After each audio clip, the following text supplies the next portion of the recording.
오늘 하나님께서 우리에게 주시는 말씀은 마태복음 18장 21절에서 35절 말씀입니다.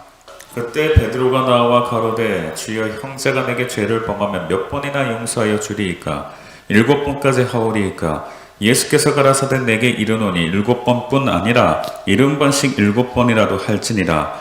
이러므로 천국은 그 종들과 회개하려 하던 어떤 임금과 같으니 회개할 때 1만 달란트 빚진 자 하나를 데려오매 갚을 것이 없는지라. 주인이 명하여 그 몸과 처와 자식들과 모든 소유를 다 팔아 갚게 하라 한데 그 종이 엎드려 절하며 가로되 내게 참으소서 다 갚으리이다 하거늘 그 종의 주인이 불쌍히 여겨 놓아 보내며 그 빚을 탕감하여 주었더니 그 종이 나가서 제게 100데나리온 빚진 동관 하나를 만나 붙들어 목을 잡고 가로되 빚을 갚으라 하매 그 동관이 엎드려 간구하여 가로되 나를 참아주소서 갚으리이다 하되 허락하지 아니하고 이에 가서 저가 빚을 갚도록 옥에 가두거늘 그 동관들이 그것을 보고 심히 민망하여 주인에게 가서 그 일을 다 고하니 이에 주인이 저를 불러다가 말하되 악한 종아 내가 빌기에 내가 네 빚을 전부 탕감하여 주었거늘 내가 너를 불쌍히 여긴 것 같이 너도 내 동관을 불쌍히 여김이 마땅치 아니하냐 하고 주인이 노하여 그 빚을 다 갚도록 저를 옥졸들에게 붙이니라. 너희가 각각 중심으로 형제를 용서하지 아니하면 내 천국께서도 너에게 이와 같이 하시리라. 아멘. 오늘 말씀은 이웃을 사랑하십시오 라는 말씀의 제목으로 함께 은혜를 나누고자 합니다. 하나님께서 우리를 창조하시고 구원하신 목적은 바로 선한 일에 열심하는 하나님의 백성이 되게 하기 위함입니다. 에베소서 2장 10절을 보겠습니다. 우리는 그의 만드신 바라 그리스도 예수 안에서 선한 일을 위하여 지으심을 받은 자니 이 일은 하나님이 전에 예비하사 우리로 그 가운데서 행하게 하려 하심이니라.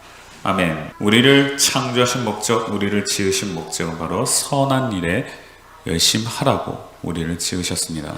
디도서 2장 14절에도 마찬가지죠. 그가 우리를 대신하여 자신을 주심은 모든 불법에서 우리를 구속하시고 우리를 깨끗하게 하사 선한 일에 열심하는 친백성 되게 하려 하심이니라. 즉 하나님께서 우리를 창조하시고 구원하신 목적은 선한 일에 열심하는 하나님의 백성이 되게 하기 위함입니다. 그러면 성경에서 말하는 선한 일이 도대체 무엇일까요? 선한 일은 바로 하나님의 말씀에 순종하는 것이죠. 느헤미야 1장 7절에 보면 이렇게 말씀하고 계십니다. 주를 향하여 심히 악을 행하여 주의 종 모세에게 주께서 명하신 계명과 율례와 규례를 지키지 아니하였나이다. 하나님께서 명하신 그 말씀 명령을 지키지 않은 것을 가리켜 악이라고 말합니다. 다시 정리하자면 하나님께서 우리에게 명하신 명령을 지키는 것이 선한 일이며 그것이 우리를 창조하고 구원하신 목적입니다. 그러면 하나님께서 우리에게 명하신 명령이 무엇일까요? 신명기 4장 2절에 보면 명령이라고 되어 있고 신명기 4장 1절에서는 그것이 규례와 법도라고 되어 있으며 신명기 4장 8절에서는 그것이 율법이라고 말씀하고 계십니다. 하나님께서 우리에게 주신 명령, 그것은 바로 율법입니다. 그런데 이 율법은 사랑입니다. 로마서 13장 8절에서 10절 말씀을 보겠습니다. 피차 사랑의 빛 외에는 아무에게든지 아무 빛도 지지 말라. 남을 사랑하는 자는 율법을 다 이루었느니라. 간음하지 말라, 살인하지 말라, 도적질하지 말라, 탐내지 말라 한 것과 그 외에 다른 계명이 있을지라도 내 이웃을 내 자신과 같이 사랑하라 하신 그 말씀 가운데 다 들었느니라. 사랑은 이웃에게 악을 행치 아니하나니 그러므로 사랑은 율법의 완성이니라. 아멘. 율법 지키라 이 말은 바로 사랑하라는 말씀입니다. 다시 정리해보면 선한 일은 하나님께서 우리를 창조하시고 구원하신 목적이며 이 선한 일은 하나님의 명령을 지키는 것이며 하나님의 명령은 규례와 법도 율법이고 율법은 곧 사랑하라는 것입니다. 즉 선한 일은 사랑입니다. 선한 일을 행하라는 것은 사랑하라는 것입니다. 그런데 내 마음대로, 내 생각대로, 내 기준대로 사랑하는 것이 아니라 하나님께서 우리에게 주신 명령대로 사랑하는 것이죠. 명령에 순종하는 것이 사랑하는 것입니다. 그러면 하나님께서 우리에게 이렇게 사랑하라는 하신 그 명령은 도대체 무엇일까요? 성경에서는 하나님을 사랑하는 것은 이 세 가지를 사랑하는 것이라고 말씀합니다. 첫 번째는 주의 몸된 교회를 사랑하는 것이 하나님을 사랑하는 것입니다. 골로새서 1장 24절을 보겠습니다. 내가 이제 너희를 위하여 받는 괴로움을 기뻐하고 그리스도의 남은 고난을 그의 몸된 교회를 위하여 내 육체에 채우노라. 아멘. 그리스도의 남은 고난을 그의 몸된 교회를 위하여 내 육체에 채운다고 말합니다. 지금 사도 바울이 말하는 고백이죠. 내 육체에 그리스도의 남은 고난을 채우고 있는데 그 그리스도의 남은 고난이 무엇입니까? 그의 몸된 교회를 위한 고난입니다. 그러니까 그리스도를 위하여 고난을 받는다. 그리스도의 고난을 내 육체에 채운다는 말과 그의 몸된 교회를 위하여 내 육체 그 고난을 채운다는 말이 동일하게 쓰이고 있죠. 예수님을 사랑한다는 말은 그의 몸된 교회를 사랑한다는 것이고, 예수님을 위하여 희생하고 고난받는다는 것은 그의 몸된 교회를 위하여 희생하고 고난받는다는 말입니다. 하나님을 사랑한다는 것은 곧 그의 몸된 교회를 사랑하는 것이라는 것을 여기서 알 수 있죠. 두 번째, 목회자를 사랑하는 것이 하나님을 사랑하는 것입니다. 마태복음 10장 40절입니다. 너희를 영접하는 자는 나를 영접하는 것이요 나를 영접하는 자는 나 보내신 이를 영접하는 것이니라. 아멘. 그래서 너희는 제자들, 나중에 사도죠. 사도는 하나님의 말씀을 그대로 전하는 주의 종, 목회자를 말합니다. 목회자를 사랑하는 것은 나, 예수님을 사랑하는 것이고, 예수님을 사랑하는 것은 나 보내신 이 하나님을 사랑하는 것입니다. 영접의 의미는 사랑과 존경의 의미를 담고 있거든요. 목회자를 사랑하는 것이 하나님을 사랑하는 것입니다. 세 번째, 이웃을 사랑하고 형제를 사랑하는 것이 하나님을 사랑하는 것입니다. 요한일서 4장입니다. 19절에서 21절입니다. 우리가 사랑하면 그가 먼저 우리를 사랑하셨습니다. 누구든지 하나님을 사랑하노라 하고 그 형제를 미워하면 이는 거짓말하는 자니 보는 바 그 형제를 사랑치 아니하는 자가 보지 못하는 바 하나님을 사랑할 수 없느니라.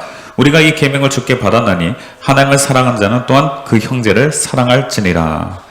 아멘. 우리가 하나님을 사랑하는 것은요, 하나님이 우리를 먼저 사랑하셨기 때문입니다. 그런데 하나님을 사랑한다고 말하는 자는 반드시 그 형제와 이웃을 사랑해야 됩니다. 우리는 이 계명을 주님께 받았죠. 또 다시 정리를 해보자면, 하나님께서 우리를 창조하신 목적, 구원하신 목적은 선한 일입니다. 그런데 이 선한 일은 그 명령을 지키는 것이고요. 그 명령을 지킨다고 할 때 그 명령은 교회와 법도며 율법이며, 그 율법은 사랑입니다. 요거 하나님께서 우리에게 명하신 선한 일은 바로 사랑하랍니다. 구체적으로 무엇을 사랑하는 것일까요? 하나님을 사랑한다고 말하는 자는 그의 몸된 교회를 사랑하며 목회자를 사랑하며 성도와 이웃을 사랑합니다. 이것이 하나님께서 우리에게 요구하시는 선한 일, 우리를 창조하시고 구원하신 목적입니다. 오늘은 그 세 번째, 이웃을 사랑하는 것이 하나님을 사랑하는 것이기에 이웃을 사랑하는 방법이 무엇인지 말씀을 통해서 살펴보고자 합니다. 아까도 우리가 봤듯이 요한일서 4장 19절에서 21절 말씀에 보면은 하나님을 사랑한다고 말하는 자는 그 형제와 이웃을 사랑해야 된다고 말씀합니다.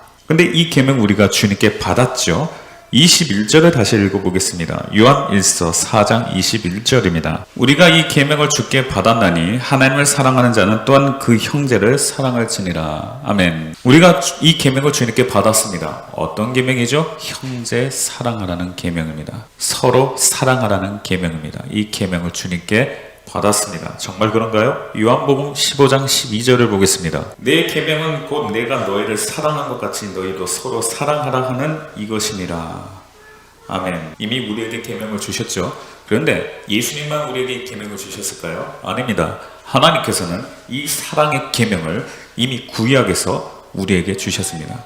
신약에서 와서 서로 사랑하라고 말씀하신 게 아니라 이것은 이미 처음부터 우리에게 주신 말씀입니다. 마태복음 22장입니다. 35절에서 40절입니다. 그 중에 한 율법사가 예수를 시험하여 묻되 선생님이여 율법 중엔 어느 계명이 크니까? 예수께서 가라사대 내 마음을 다하고 목숨을 다하고 뜻을 다하여 주 너의 하나님을 사랑하라 하셨으니 이것이 크고 첫째 되는 계명이요 둘째는 그와 같으니 내 이웃을 내 몸과 같이 사랑하라 하셨으니 이 두 계명이 온 율법과 선지자의 강령이니라. 아멘. 한 율법사, 이 율법사는 구약의 말씀을 믿는 사람들입니다. 예수님을 믿지 않는 사람들이죠. 그 율법사가 예수님께 묻습니다. 율법 중 어느 계명이 큽니까? 라고 묻습니다. 그러자 예수님께서 첫째는 하나님을 사랑하는 것이고 둘째는 이웃을 내 몸과 같이 사랑하는 것이라고 말씀합니다. 그러면서 이 두 계명이 온 율법과 선지자의 강령이라고 말하죠. 그래서 율법에 기록된 그 말씀은 하나님 사랑, 이웃 사랑입니다. 구약에 사랑의 계명이 이미 들어가 있는 것이죠. 마가복음 12장 28절에서 31절도 보겠습니다. 서기관 중 한 사람이 저희의 변론하는 것을 듣고 예수께서 대답 잘하신 줄을 알고 나와 묻되 모든 계명 중에 첫째가 무엇이니까?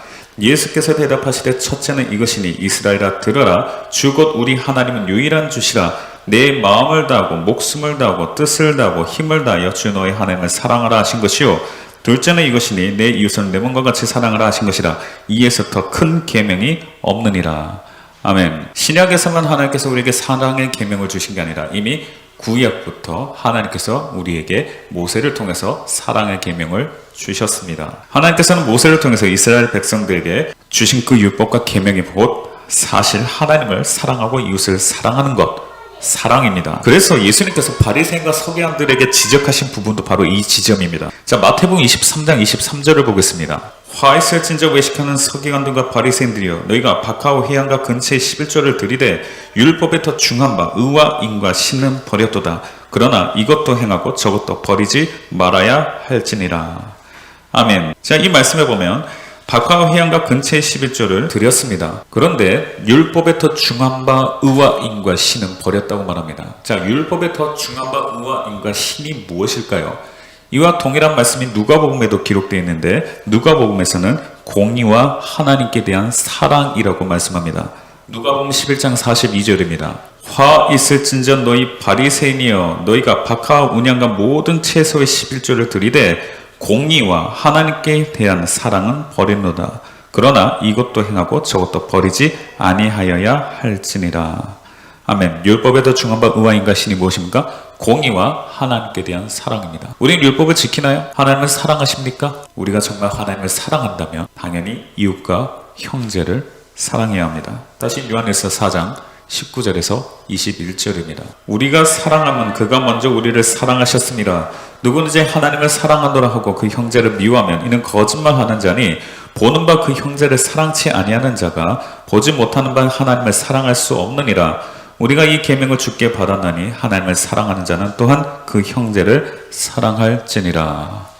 아멘. 그래서 저와 여러분은 형제와 이웃을 사랑해야 되죠. 그러면 형제와 이웃을 사랑하는 구체적인 방법에는 뭐가 있을까요? 우리는 하나님의 사랑을 받았습니다. 자, 로마서 5장 8절입니다. 우리가 아직 죄인 되었을 때 그리스도께서 우리를 위하여 죽으심으로 하나님께서 우리에게 대한 자기의 사랑을 확증하셨느니라.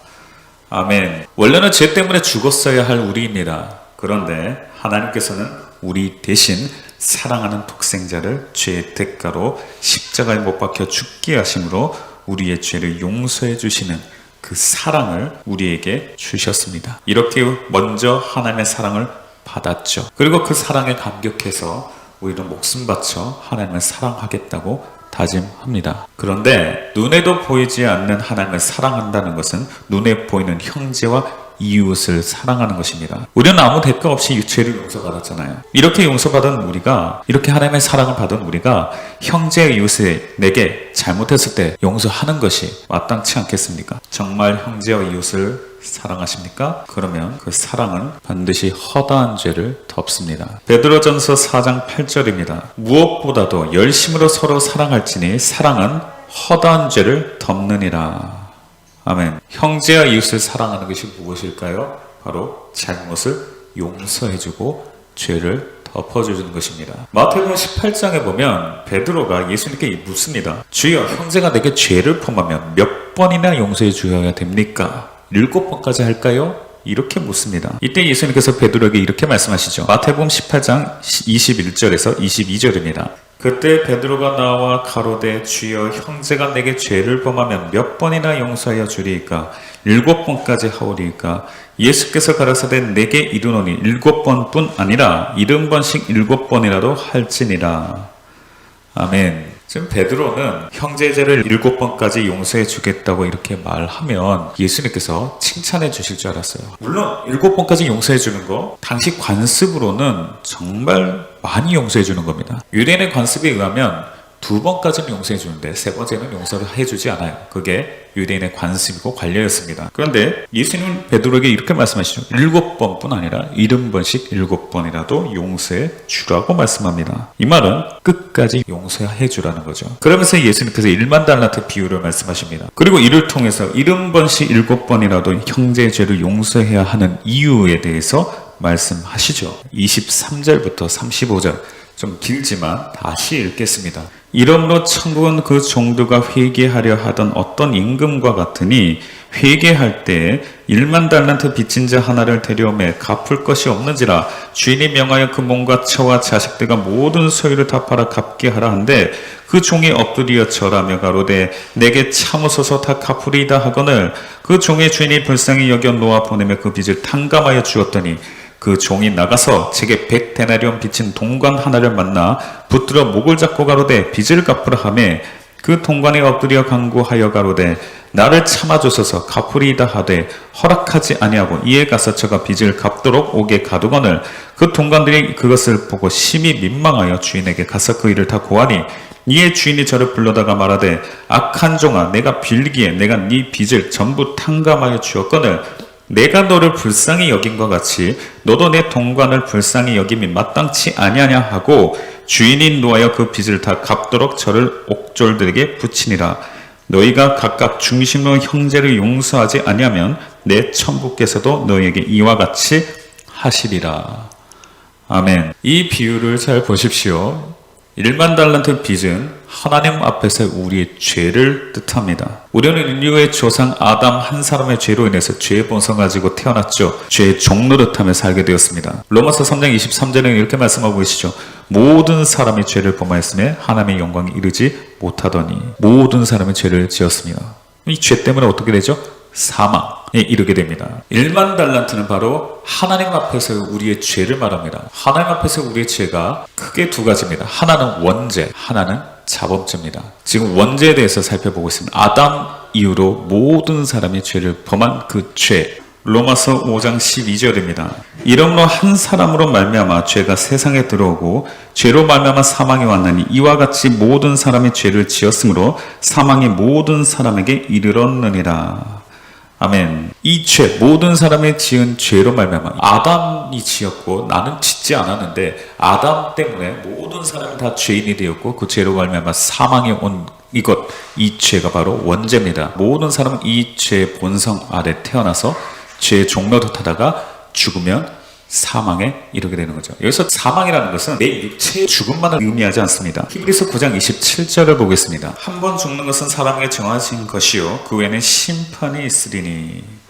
아멘. 한 번 죽는 것, 이거 사망이죠. 근데 그 외에 또 심판이 있답니다. 이게 무슨 말이냐면 하나님께서 사람을 육체와 영혼이 결합된 존재로 창조하셨어요. 사람은 육체와 영혼이 결합된 존재입니다. 죽음이란 뭐냐면 육체와 영혼이 분리되는 것을 말합니다. 분리된 육체는 흙으로 돌아가죠. 그리고 분리된 영혼은 하나님께로 돌아갑니다. 그래서 하나님의 심판을 받게 됩니다. 그런데 이때 죄 있는 영혼이 받을 심판은 불과 유황에 타는 불목, 지옥입니다. 그러니까 육체의 죽음은 육체와 영혼이 분리돼서 육체는 흙으로 돌아가고 영혼은 하나님께로 돌아가게 되는데 하나님께 돌아간 영혼은 그 죄 있느냐 없느냐에 따라서 심판을 받아 천국 또는 지옥으로 가게 되는 겁니다. 그러면 이 죄인이 받을 심판을 우리가 피하기 위해서는 우리가 죄인이 되면 안 되죠. 근데 우리 힘으로는 우리의 죄를 도저히 해결할 수가 없습니다. 왜냐하면 죄의 대가는 반드시 사망, 지옥이거든요. 우리가 잘못하면 뭔가 이 땅에서도 법을 어기고 잘못하면 그 법에 대한 처벌을 받잖아요. 그 법이 규정한 처벌을 받게 되잖아요. 마찬가지로 하나님께서 정하신 대로 죄에 대한 대가는 사망이기 때문에 우리가 죽어야 돼요. 사망해야 돼요. 지옥 가야 돼요. 이것이 하나님의 엄정한 공입니다. 로마서 6장 23절을 보겠습니다. 죄의 삭은 사망이요 하나님의 은사는 그리스도 예수 우리 주 안에는 영생이니라.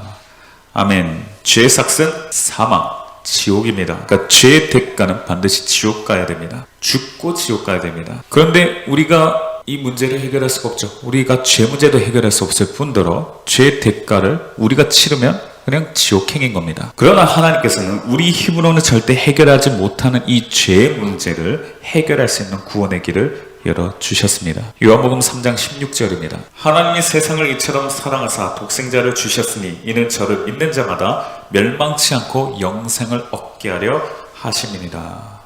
아멘. 하나님께서는 우리를 사랑하셔서 멸망하지 않고 영생에 이르게 하기 위해서 누구를? 독생자를 보내주셨습니다. 그리고 그 예수님께 우리의 죄를 담당시키셨습니다. 우리의 죄를 옮겨서 예수님께 담당시키셨습니다. 죄의 대가는 사망이니까 죄 있는 우리는 반드시 죽어야 돼요. 그게 공의예요. 내가 뭘 선한 일을 한다고 해서 하나님께서 그걸 용서해 주시는 게 아닙니다. 죄의 대가는 선한 일이 아니라 죄의 대가는 사망입니다. 죄를 어떻게 해결할 수 있죠? 내 힘으로 해결 못합니다. 내가 해결할 수 있는 방법은 내가 죽는 것밖에 없거든요. 이사야 53장 5절에서 6절입니다. 그가 찔림은 우리의 허물을 인하며 그가 상함은 우리의 죄악을 인함이라.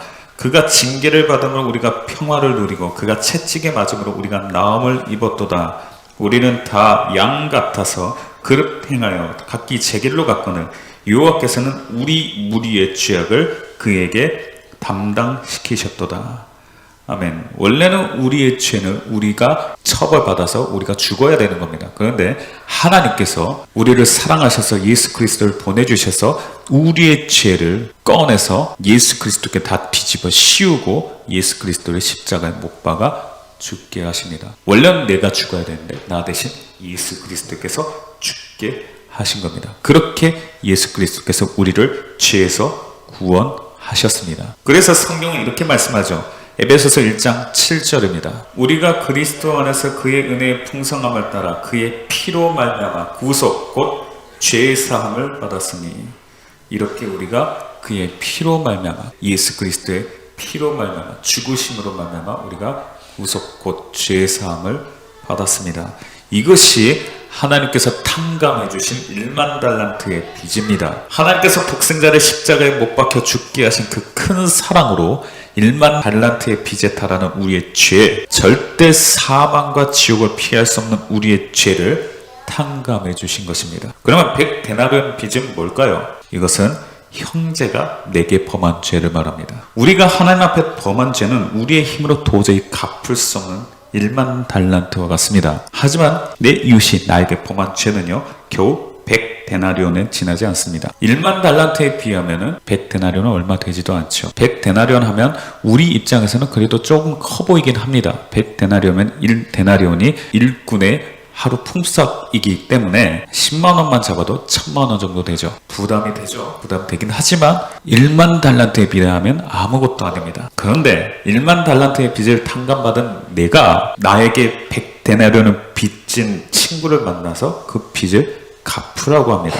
조금만 참아달라고 그 친구가 강구를 합니다. 근데 허락하지 않았어요. 누가? 내가. 그 빚진 친구가 빚을 다 갚도록 옥에 가둬버립니다. 이 사실의 주인 하나님이시죠. 하나님에게 들어가죠. 그리고 그 주인 하나님께서 1만 달란트 빚진 나를 다시 부르십니다. 그리고 이렇게 말씀하시죠. 마태복음 18장 32절에서 33절입니다. 이에 주인이 저를 불러다가 말하되 악한 종아 네가 빌기에 내가 네 빚을 전부 탕감하여 주었거늘 내가 너를 불쌍히 여긴 것 같이 너도 내 동관을 불쌍히 여김이 마땅치 아니하냐 하고. 아멘. 하나님께서 우리를 불쌍히 여기셔서 우리의 모든 죄를 그리스도의 보혈로 용서해 주심 같이 우리도 이웃의 잘못을 용서하는 것이 마땅하다는 것입니다. 요한에서 3장 16절을 보겠습니다. 그가 우리를 위하여 목숨을 버리셨으니 우리가 이로써 사랑을 알고 우리도 형제들을 위하여 목숨을 버리는 것이 마땅하니라. 아멘. 예수 그리스도께서 우리를 위하여 십자가 달려 죽으심으로 목숨을 버리셨던 것처럼 우리도 그의 사랑을 알고 형제들을 위하여 목숨을 버리기까지 사랑하는 것이 마땅하죠. 목숨을 바쳐 사랑할 정도라면 이웃이 내게 100데나리온의 빚을 졌다면 그걸 용서해 준 것은 당연하지 않겠습니까? 하나님께서 그리스도 안에서 우리를 용서하신 같이 우리도 형제끼리 서로 용서해야 합니다. 에베소서 4장 32절입니다. 서로 인자하게 하며 불쌍히 여기며 서로 용서하기를 하나님이 그리스도 안에서 너희를 용서하심과 같이 하라. 아멘. 서로 용서하기를 하나님이 그리스도 안에서 너희를 용서하심과 같이 하라. 골로새서 3장 13절입니다. 누가 네게 혐의가 있거든 서로 용납하여 피차 용서하되 주께서 너희를 용서하신 것과 같이 너희도 그리 하고. 아멘. 누가 너희가 잘못을 하면 용서를 하는데 용서하는 이유가 뭐죠? 주께서 우리를 용서하기 위하여 그리스도를 십자가에 내어 주신 것과 같이 서로 용서하라는 것입니다. 하나님께서 나를 용서해 주신 것처럼 너희도 서로 용서하라는 것입니다. 그래서 1만 달란트 탕감받은 자가요 자기에게 100데나리온 빚진 자를 용서해 주지 않았을 때 그 주인이 어떻게 하죠? 그를 다시 붙잡아서 1만 달란트를 다 갚을 때까지 옥에 가둬버리죠. 그리고 예수님께서 이렇게 말씀하십니다. 마태복음 18장 35절입니다. 너희가 각각 중심으로 형제를 용서하지 아니하면 내 천부께서도 너희에게 이와 같이 하시리라. 아멘. 우리가 각각 중심으로 형제의 죄를 용서하지 않으면 하나님께서도 우리의 죄를 용서하지 않겠다는 것입니다. 이와 동일한 말씀을 마태복음 6장에도 나와 있죠. 자, 마태복음 6장 14절에서 15절입니다. 너희가 사람의 과실을 용서하면 너희 천부께서도 너희 과실을 용서하시려니와 너희가 사람의 과실을 용서하지 아니하면 너희 아버지께서도 너희 과실을 용서하지 아니하시리라. 아멘. 우리가 우리에게 죄 지은 자를 용서해 줄 때 하나님께서도 우리의 죄를 용서해 주십니다. 만약 우리가 우리에게 죄 지은 자를 용서하지 않을 때 하나님께서도 우리의 죄를 용서하지 않으시죠. 그래서 예수님께서 제자들한테 기도를 가르쳐 주실 때 이런 내용도 말씀하셨습니다. 마태복음 6장 12절. 우리가 우리에게 죄 지은 자를 사하여 준 것 같이 우리 죄를 사하여 주옵시고. 아멘. 이처럼 우리는 우리에게 죄 지은 자를 먼저 용서해 주어야 됩니다. 우리가 형제 죄를 용서해 준 것처럼 하나님 우리의 죄도 용서해 주십시오라고 그렇게 기도를 가르쳐 주고 계시잖아요. 그것도 어떻게? 각각 중심으로 형제를 용서하라고 말씀하고 계시잖아요. 어떠십니까? 용서해야 되겠죠. 만약 내가 저 사람을 용서하기가 힘들다면 1만 달란트 빚을 탕감받은 우리의 죄를 용서하신 하나님의, 그리고 그것을 용서하기 위해서 주님께서 담당하셨던 그 고난을 한번 생각해 보시기를 바랍니다. 그냥 십자가 달려 돌아가신 게 아니죠. 얼마나 큰 고난을 당하셨습니까? 정말 주님의 사랑을 느끼고 그 사랑을 깨달았다면 이웃의 어떤 잘못도 중심으로 용서할 수 있게 될 것입니다. 우리 사랑하는 성도 여러분, 오늘 말씀을 잘 마음속에 새기십시오. 용서해야 됩니다. 이것이 이웃을, 형제를 사랑하는 것이고, 이것이 하나님을 사랑하는 것이며, 이것이 선한 일이고, 이것이 하나님께서 우리를 창조하시고 예수 그리스도를 희생시켜서 우리를 구원하신 목적입니다. 다음 주에는 왜 용서해야 되는지 그 이유를 몇 가지 찾아보겠습니다. 함께 기도하십니다.